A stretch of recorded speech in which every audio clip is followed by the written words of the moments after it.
77 walicheleweshwa malipo yao ya kujikimu. Fedha ilicheleweshwa kwenye akaunti ya mkurugenzi. Hizi ni nondo za habari kutoka Kimgongo TV. Mimi ni Charles Fabian. Taasisi ya kuzuia na kupambana na rushwa TAKUKURU mkoa wa Mwanza imefanikiwa kudhibiti zaidi ya milioni 85 zilizokuwa zimecheleweshwa malipo ya fedha za kujikimu kwa walimu 77 wa shule za sekondari katika halmashauri ya jiji la Mwanza. Akizungumza na waandishi wa habari jijini Mwanza, mkuu wa TAKUKURU katika mkoa huo, Abineri Mganga, amesema fedha hizo zilicheleweshwa kwenye akaunti ya mkurugenzi wa halmashauri, tofauti na utaratibu unavyotaka fedha hizo zilipwe moja kwa moja kwa walimu wanaonufaika mara baada ya serikali kuzitoa. Aidha, amesema kupitia utekelezaji wa jukumu la kuzuia rushwa na kufanya uchambuzi wa mfumo wa malipo, TAKUKURU ilibaini dosari katika mchakato huo na kutoa mapendekezo ya maboresho kwa halmashauri husika.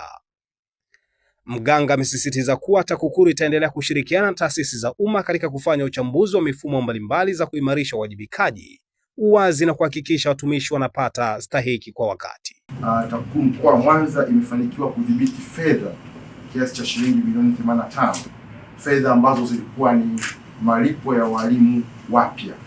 Kama mtakumbuka, serikali hivi karibuni iliajiri walimu wapya wa shule za sekondari.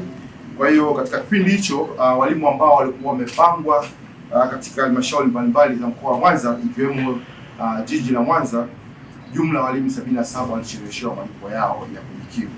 Kwa hiyo yaliibuka malalamiko mengi na kuonekana kama fedha zile pengine zimeliwa. Sasa TAKUKURU iliingilia kati na kuwezesha fedha hizo zote kupatikana na kisha kulipwa kwa walimu hao.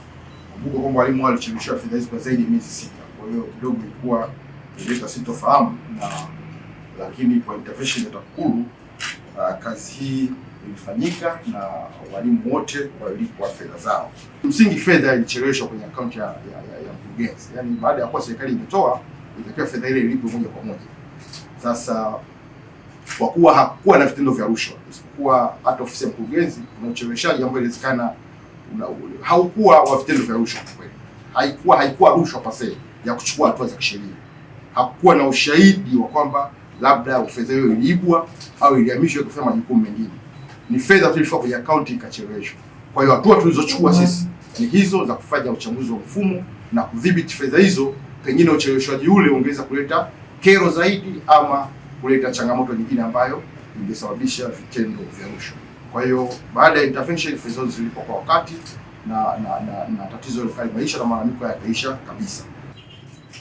Sehemu ya uchunguzi na mashtaka ambayo ni jukumu lingine kubwa la TAKUKURU, tumekuwa tukipokea malalamiko mbalimbali ya vitendo vya rushwa, na tukipokea malalamiko hayo tumekuwa tunafanya uchunguzi wa kina na kudhibitisha tuhuma mbalimbali na kuzitolea maelekezo, aidha kuzipeleka mahakamani kupitia ofisi ya mwendesha mashtaka wa serikali, lakini pia tumekuwa tukishauri mamlaka mbalimbali ambazo pengine ni vitendo tumepokea malalamiko ambayo hahusiana na vitendo vya rushwa.